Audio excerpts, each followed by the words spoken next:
ঢাকার বিভিন্ন যে হসপিটালগুলো রয়েছে আমরা সেই হসপিটালগুলো পরিদর্শন করেছি। আজকে যদি আমি ঢাকা মেডিকেল কলেজের অভিজ্ঞতা আমি বলি, তাহলে আমি বলতে চাই আমাদের যে ফিলিস্তিনের রাফা ক্যাম্প রয়েছে না, এই ফিলিস্তিনের রাফা ক্যাম্পটি এটি ফিলিস্তিনে নয়, আমাদের বাংলাদেশেও রয়েছে এবং সেটি হচ্ছে ঢাকা মেডিকেল কলেজে। অর্থাৎ আমাদের স্বাস্থ্য ব্যবস্থা এতটাই ভঙ্গুর যে ফিলিস্তিনি রাফা ক্যাম্পের সাথে ঢাকা মেডিকেল কলেজের কোনো ধরনের বৈসাদৃশ্য নেই। অর্থাৎ বিগত সরকার আমাদের এই স্বাস্থ্য খাতকে জানাজা করে দাফন কাফনও সম্পন্ন করে দিয়েছেন। এই ভঙ্গুর যে স্বাস্থ্য খাতটি সেটিকে আবার পুনর্জীবিত করতে হলে আমাদের ইনক্লুসিভ বিভিন্ন ডিসিশন প্রয়োজন, ইনক্লুসিভ পলিসি অ্যাডপশন প্রয়োজন। সেই জায়গা থেকে আজকে আমাদের হেলথের যিনি এডিজি মহোদয় ছিলেন ওনার সাথে আমার কথা হয়েছে এবং উনি এবং ঢাকা মেডিকেলের পরিচালক ওনাদের সাথে আমাদের ফলপ্রসূ আলোচনা হয়েছে। ওনারা আমাদের আশ্বস্ত করেছেন যদি লাল ফিতার দৌরাত্ম্য না থাকে, যদি রাজনৈতিক আধিপত্য না থাকে, যদি কোনো ধরনের পলিসি ম্যানিপুলেশন না থাকে, টেন্ডারবাজি বা মাফিয়াতান্ত্রিক যে প্রবণতা, স্বৈরতান্ত্রিক যে প্রবণতা সেটি যদি না থাকে, তাহলে 90 দিনের মধ্যে এই স্বাস্থ্য খাতকে ওনারা জনমুখী স্বাস্থ্য খাত হিসাবে আমাদেরকে উপহার দিতে পারবেন।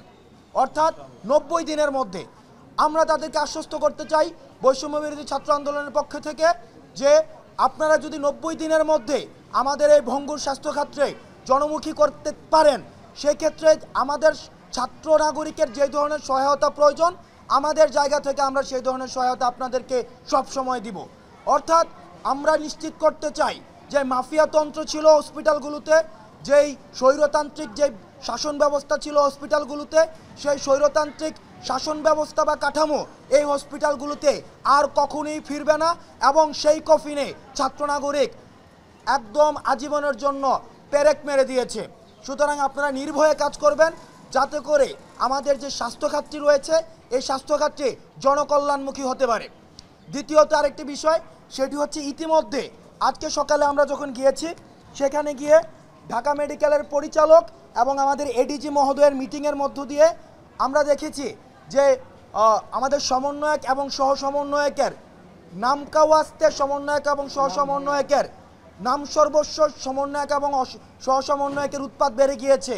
তারা অনেক বেশি সেবা করতে গিয়ে, সুবিধা দিতে গিয়ে তাদের স্বাভাবিক কার্যক্রমে বিঘ্নিত করছে।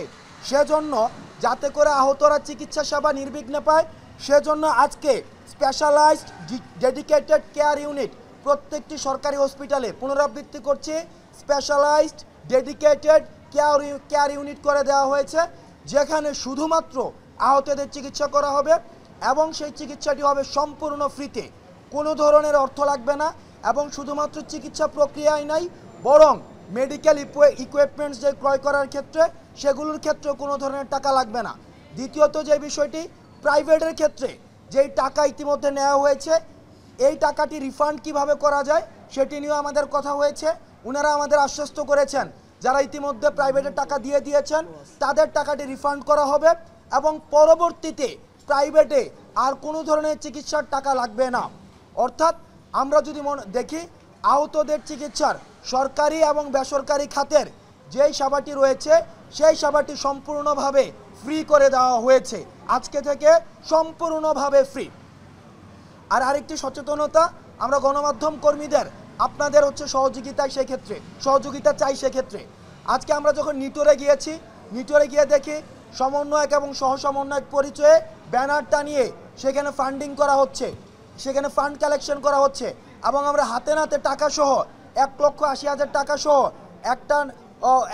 একটা পক্ষকে আমরা ধরেছি। আমরা স্পষ্ট করে দিতে চাই বৈষম্য বিরোধী ছাত্র আন্দোলন 5 জুন থেকে যখন আন্দোলনটি করছে আজকে পর্যন্ত আমরা কোনো ধরনের আর্থিক লেনদেনের সাথে সম্পর্কিত না, একটা টাকাও আমরা আর্থিক লেনদেনের সাথে সম্পর্কিত না। আমাদের যদি কোনো ধরনের আর্থিক সহায়তা প্রয়োজন হয় সেটি স্বাস্থ্য মন্ত্রণালয়ের মাধ্যমে অথবা সংশ্লিষ্ট মন্ত্রণালয়ের মাধ্যমে জানানো হবে।